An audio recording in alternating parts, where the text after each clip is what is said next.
Hi ನಮಸ್ತೆ, ಆಹಾರ ಬುತ್ತಿಗೆ ಸ್ವಾಗತ. ಇವತ್ತು ನಾನು ಒಂದು ಒಳ್ಳೆ ನುಗ್ಗೆಕಾಯಿ ಆಲೂಗಡ್ಡೆ ಹಾಕಿ ಸಾಂಬಾರು ಮಾಡೋದು ತೋರಿಸ್ತೀನಿ ನೋಡಿ. ಬನ್ನಿ, ಸುಲಭವಾಗಿ ಒಂದು ನುಗ್ಗೆಕಾಯಿ ಆಲೂಗಡ್ಡೆ ಬೇಳೆ ಸಾಂಬಾರು ನುಗ್ಗೆಕಾಯಿ ಸಾಂಬಾರು ಮಾಡೋದು ತೋರಿಸ್ತೀನಿ. ಅದಕ್ಕೆ ಬೇಕಾಗಿರೋ ಸಾಮಗ್ರಿಗಳು: ಒಂದು ಬಟ್ಲು 4-5ರಿಂದ ನುಗ್ಗೆಕಾಯಿ. ಬಟ್ಲಲ್ಲಿ ನಾನು ಸಣ್ಣಕ್ಕೆ ಈ ಥರ ಸಿಪ್ಪೆ ತೆಗೆದು ಇಟ್ಕೊಂಡಿದ್ದೀನಿ. ಈ ಥರ ನೀವು ಸಿಪ್ಪೆ ತೆಗೆದು ಮಾಡ್ಕೋಬೋದು. ಒಬ್ಬೊಬ್ರಿಗೆ ಇಷ್ಟ ಇಲ್ಲ ಅಂದವರು ಹಾಗೆ ಸಿಪ್ಪೆನೂ ಹಾಕ್ಬೋದು. 2 ಆಲೂಗಡ್ಡೆ, 1 ಬಟ್ಲು ತೊಗರಿಬೇಳೆ, 1 ಬಟ್ಲಿಲ್ಲ ಸ್ವಲ್ಪ ಕಮ್ಮಿ ಇದೆ, 1-2 ಟೊಮೊಟೊ. ಇದನ್ನು ಹೇಗೆ ಬೇಯೋದಂತ ತೋರಿಸ್ತೀನಿ. ಆಮೇಲೆ ಕೊನೆವರೆಗೂ ನೋಡಿ. ನಿಮಗೊಂದು ಟಿಪ್ಸ್ ಇದೆ ನೋಡಿ. ಒಂದು ಕುಕ್ಕರ್ ಇಟ್ಕೊಳ್ಳಿ, ಕುಕ್ಕರ್ ಆದ್ರೆ ಇಟ್ಕೊಳ್ಳಿ, ಪಾತ್ರೆ ಆದರೆ ಕುಕ್ಕರಲ್ಲಿ ಬೇಯಿಸೋದೇ ಒಳ್ಳೆಯದು. ಕುಕ್ಕರ್ ಇಟ್ಕೊಂಡು 1 ಚಂಬು ನೀರು ಹಾಕೋಬೇಕು ನೋಡಿ. ನೀರು 1 ಇಂಚು ಇರಬೇಕು, 1 ಇಂಚು ಇಲ್ಲ 1.5 ಇಂಚು ಆದರೆ ಸಾಕು. ಜಾಸ್ತಿ ನೀರು ಹಾಕೊಂಡ್ರೆ ಉಕ್ಕಿ ಬರೋ ಚಾನ್ಸ್ ಇರುತ್ತೆ. ಆ ಥರ ಮಾಡ್ಕೊಳಕ್ಕೆ ಹೋಗಬೇಡಿ, ನೋಡ್ಕೊಂಬಿಟ್ಟು ನೀರು ಹಾಕ್ಕೊಳ್ಳಿ. ಇವಾಗ ನಾನು ಮುಕ್ಕಾಲು ಬಟ್ಟೆ ತೊಗರಿಬೇಳೆ ತೊಗೊಂಡಿದ್ನಲ್ವ, ಅದನ್ನ ಹಾಕಿದ್ದೀನಿ. ಇವಾಗ 2 ಟೊಮೊಟೊ, ಸ್ವಲ್ಪ ಅರಿಶಿನ ಪುಡಿ ಹಾಕ್ಕೊಳ್ಳೋಣ. ಇವಾಗ ಒಂದು ಸ್ವಲ್ಪ ಅರಿಶಿನ ಪುಡಿ ಹಾಕ್ಕೊಳ್ಳೋಣ. ಹಾಕೊಂಡ್ಬಿಟ್ಟು ಇವಾಗ ನಾನು ಒಂದು ಬಟ್ಲಿಡ್ತೀನಿ. ಬನ್ನಿ ನೋಡಿ. ಇವಾಗ ನಾನು ಇದರಲ್ಲಿ ಕುಂದಿರುವಂಥದ್ದು ಒಂದು ಅಳತೆ ಬಟ್ಲು ತೊಗೊಳ್ಳಿ, ಇಲ್ಲ ಒಂಥರ ಗ್ಲಾಸ್ ಥರ ಇರುತ್ತಲ್ಲ ಆ ಥರ ತೊಗೊಳ್ಳಿ. ಕುಕ್ಕರಲ್ಲಿ ಹಿಡಿಯುವಂಥದ್ದು ಸ್ಟೀಲ್ದೇ ಆಗಿರಬೇಕು, ಅಲ್ಯೂಮಿನಿಯಂ ತೊಗೋಬಾರ್ದು. ಸ್ಟೀಲ್ ಪಾತ್ರೆನೇ ಇರಬೇಕು, ಸ್ಟೀಲ್ ಬಟ್ಲೇ ಇರಬೇಕು. ಯಾಕಂದರೆ ಇದು 2 ಸತಿ ಬೇಯಿಸೋದು ತುಂಬ ಕಷ್ಟ. ಅದಕ್ಕೆ ಸುಲಭವಾಗಿ ಆಗಲಿ ಅಂತ ನಾನು ಇದನ್ನು ಹಿಂಗಿಟ್ಬಿಟ್ಟು ತೋರಿಸ್ತಾ ಇದ್ದೀನಿ. ಇವಾಗ ಇದು 1-2-3 ವಿಶಿಲ್ ಹಾಕ್ಸ್ಕೊಂಬರೋಣ. ಸ್ವಲ್ಪ ಇದಕ್ಕೆ ಉಪ್ಪು ಹಾಕಬೇಕು ನೋಡಿ. ಇದಕ್ಕೆ ಸ್ವಲ್ಪ ನುಗ್ಗೆಕಾಯಿ ಆಲೂಗಡ್ಡೆಗೆ ಸ್ವಲ್ಪ ಉಪ್ಪು ಹಾಕೊಂಡ್ಬಿಟ್ಟು ನಾವು 3 ವಿಶಿಲು ಹೊಡ್ಸೋಣ. ಅಷ್ಟೊತ್ತಿಗೆ ನಾನು ಬೇರೆ ಏನು ನೆಕ್ಸ್ಟ್ ಅದಕ್ಕೆ ಮಸಾಲ ರೆಡಿ ಮಾಡ್ತೀನಿ. ಇದನ್ನು ನೋಡಿ. ಇವಾಗ ಇದು ಬೇಯೋದ್ರಾಗೆ ನಾನೊಂದು ಮಸಾಲೆ ರೆಡಿ ಮಾಡ್ತೀನಿ. ಇವಾಗ ಮುಚ್ಚಳ ಮುಚ್ತೀನಿ ನೋಡಿ. ಓಪನ್ ಮಾಡಿ ತೋರಿಸ್ತೀನಿ ನೀರೆಲ್ಲ ಹೆಂಗೆ ಸಿಡದೆ ಇಲ್ಲ ಕುಕ್ಕರ್ಗೆ. ಇವಾಗ ನೋಡಿ ಹೇಗಾಗಿದೆ ಅಂತ ನೋಡ್ಕೊಂಡಿದ್ದೀನಿ. ನಿಮಗೆ ಒಂದು ಟಿಪ್ಸ್ ಹೇಳ್ತೀನಿ ಅನ್ನಲ್ವ, ಇದೇ ಟಿಪ್ಸು. 2 ಸತಿ ಬೇಯಿಸೋ ಬದಲು ಈ ಥರ ಒಂದು ಬಟ್ಲನ್ನು ಅದ್ರ ತಕ್ಕನಂಗೆ ಒಂದು ಕೊಳಗನ ತೊಗೊಂಬಿಟ್ರೆ ಆವಾಗ ನೀವು ಇದರಲ್ಲೇ ನೀವು ಇಟ್ಕೋಬೋದು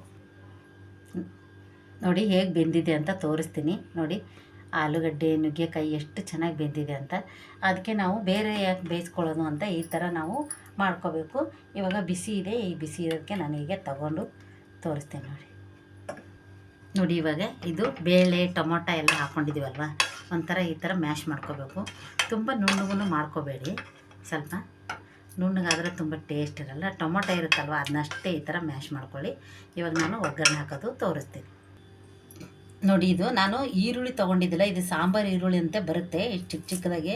ಇದರಲ್ಲೇ ಸಾಂಬಾರು ಮಾಡಿ ನೋಡಿ ನೀವು, ತುಂಬ ಚೆನ್ನಾಗಿರುತ್ತೆ. ಇದು ಸಖತ್ತಾಗಿರುತ್ತೆ, ಟೇಸ್ಟು ಚೆನ್ನಾಗಿರುತ್ತೆ. ಇವಾಗ ನಾನು ಒಗ್ಗರಣೆಗೆ ಹಾಕೋಕ್ಕೆ ಈ ಚಿಕ್ಕ ಈರುಳ್ಳಿ, ಕರಿಬೇವು, ಜಜ್ಜಿದ ಬೆಳ್ಳುಳ್ಳಿ, ಕೊತ್ತಂಬರಿ ಸೊಪ್ಪು ನಾನು ಒಗ್ಗರಣೆ ಹಾಕೋದು ತೋರಿಸ್ತೀನಿ ನೋಡಿ. ಇವಾಗ ಒಂದು 4 ಸ್ಪೂನು ಎಣ್ಣೆ ಹಾಕೋಣ ನೋಡಿ. ಇವಾಗ ಎಣ್ಣೆ ಕಾದಿದೆ. 1 ಸ್ಪೂನ್ ಸಾಸಿವೆ, 1 ಸ್ಪೂನ್ ಜೀರಿಗೆ. ಇವಾಗ ನಾನು ಈರುಳ್ಳಿ ತೋರಿಸಿದ್ನಲ್ಲ ಚಿಕ್ಕ ಚಿಕ್ಕದು, ಆ ಈರುಳ್ಳಿ, ಸ್ವಲ್ಪ ಬೆಳ್ಳುಳ್ಳಿ ಹಾಕಿಬಿಟ್ಟು ನಾವು ಇದನ್ನು ಫ್ರೈ ಮಾಡ್ಕೊಳ್ಳೋಣ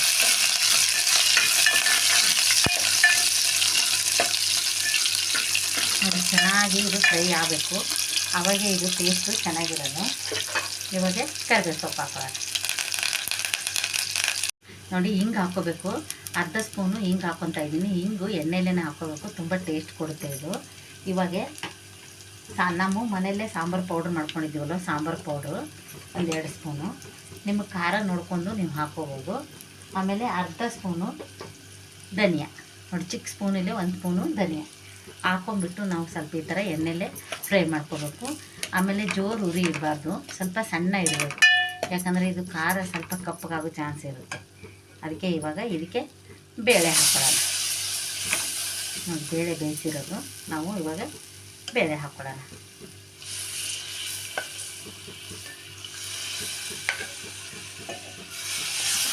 ಸ್ವಲ್ಪ ಬೇಳೆ ಹಾಕ್ಕೊಂಡ್ಬಿಟ್ಟು ಇದು ಸ್ವಲ್ಪ ಕುದಿ ನೋಡಿ. ಬೇಳೆ ಎಲ್ಲ ನಾನು ಹಾಕ್ಕೊಂಡಿದ್ದೀನಿ. ಈಗ ಬೇಯಿಸಿರೋದು ನುಗ್ಗೆಕಾಯಿ ಆಲೂಗಡ್ಡೆ ಹಾಕ್ಕೊಂಡಿದ್ದೀನಿ. ನೀವು ಯಾವ ತರಕಾರಿ ಬೇಕಾದ್ರೂ ಬೇಯಿಸಿದ ತರಕಾರಿ ಎಲ್ಲ ಬೇಯಿಸ್ಕೋಬೋದು. ಈ ಥರ ನಾನು ಇವೆರಡೇ ಹಾಕ್ಕೊಂಡು ಮಾಡ್ತಾಯಿದ್ದೀನಿ. ಇವಾಗ ಹಾಕ್ಬಿಟ್ಟು ಇದನ್ನು ಈ ಥರ ತಿರುಗಬೇಕು. ಇದು ನಮಗೆ ಎಷ್ಟು ತೆಳ್ಳಗೆ ಬೇಕು ಗಟ್ಟಿಗೆ ಬೇಕು ಅಂತ ನೋಡಿ. ಇವಾಗ ಕುಕ್ಕರಲ್ಲಿ ಸ್ವಲ್ಪ ಅದನ್ನು ತೊಳೆದ್ಬಿಟ್ಟು ನಾನು ನೀರು ಹಾಕ್ಕೊತೀನಿ. ಇವಾಗ ನಾನು ಕುಕ್ಕರು ಬೇಳೆ ಬೇಯಿಸಿರೋದಿರುತ್ತಲ್ವ ಅದ್ರಾಗೆ ನಾನು ತೊಳೆದು ಹಾಕ್ಕೊತಾ ಇದ್ದೀನಿ. ನಿಮ್ಗೆ ಎಷ್ಟು ಬೇಕೋ ಅಷ್ಟು ನೀರು ನೋಡಿ ನೀವು ಹಾಕ್ಕೋಬೋದು. ಇವಾಗ ನಾನು ಇದ್ರ ಫುಲ್ಲು ಮಾಡ್ತಾಯಿದ್ದೀನಿ. ಒಂದು 4-5 ಜನಕ್ಕೆ ಊಟ ಮಾಡುವಷ್ಟು ನಾನು ನೀರು ಹಾಕ್ಕೊತಾ ಇದ್ದೀನಿ. ನೋಡಿ ಹೇಗಾಗಿದೆ ಅಂತ, ಸೂಪರಾಗಿ ಆಗಿದೆ. ನೀವು ಒಂದು ಸತಿ ಟ್ರೈ ಮಾಡಿ ನೋಡಿ. ಈ ಥರ ಸಾಂಬಾರು ಮಾಡೋದು ಎಲ್ಲ ನಾನು ಒಳ್ಳೊಳ್ಳೆ ವಿಡಿಯೋಗಳು ಮುಂದೆ ಹಾಕ್ತಾ ಇರ್ತೀನಿ. ನಿಮಗೂ ಇಷ್ಟ ಆಗುತ್ತೆ ಅಂತ ಅಂದ್ಕೊಂಡಿದ್ದೀನಿ. ನಿಮ್ಮ ಫ್ಯಾಮ್ಲಿ, ನಿಮಗೆಲ್ಲ ಫ್ರೆಂಡ್ಸ್ಗೆಲ್ಲ ಶೇರ್ ಮಾಡಿ, ನಮಗೆ ಒಂದು ಸಬ್ಸ್ಕ್ರೈಬ್ ಒತ್ತಿ, ಲೈಕ್ ಮಾಡಿ. ಕೊನೆಯದಾಗಿ ನೋಡಿ, ಇವಾಗ ಕೊತ್ತಂಬರಿ ಸೊಪ್ಪು ಉಪ್ಪು ಹಾಕೋದು ತೋರಿಸ್ತೀನಿ. 1 ಸ್ಪೂನು ಉಪ್ಪು ಹಾಕ್ಕೊಳ್ಳಿ. ನಿಮಗೂ ಏನಾರ ಉಪ್ಪು ಖಾರ ಕಡಿಮೆ ಅನಿಸಿದರೆ ನೀವು ಮತ್ತೆ ಹಾಕಿಬಿಟ್ಟು ಟೇಸ್ಟ್ ನೋಡಿ ನೀವು ಹಾಕ್ಕೋಬೋದು. ನಾನು ಇವಾಗ ಹಾಕಿರೋದಕ್ಕೆ ನನಗೇನು ಅನ್ನಿಸ್ತಾ ಇಲ್ಲ. ನಾನು ಒಂದು ಸತಿ ಕುದಿ ಬಂದಾಗ ನೋಡಿಬಿಟ್ಟು ಕಡಿಮೆ ಆದ್ರೆ ನಾನು ಹಾಕ್ಕೊತೀನಿ. ನೀವು ಅದೇ ಥರ ಮಾಡಿ, ಜಾಸ್ತಿ ಹಾಕೋಕ್ಕೆ ಹೋಗಬೇಡಿ, ನೋಡ್ಕೊಂಡು ಹಾಕ್ಕೊಳ್ಳಿ. ಲಾಸ್ಟಿಗೆ ಟೇಸ್ಟ್ ನೋಡಿ. ಇವಾಗ ಇದು ಕುದಿ ಬರಲಿ.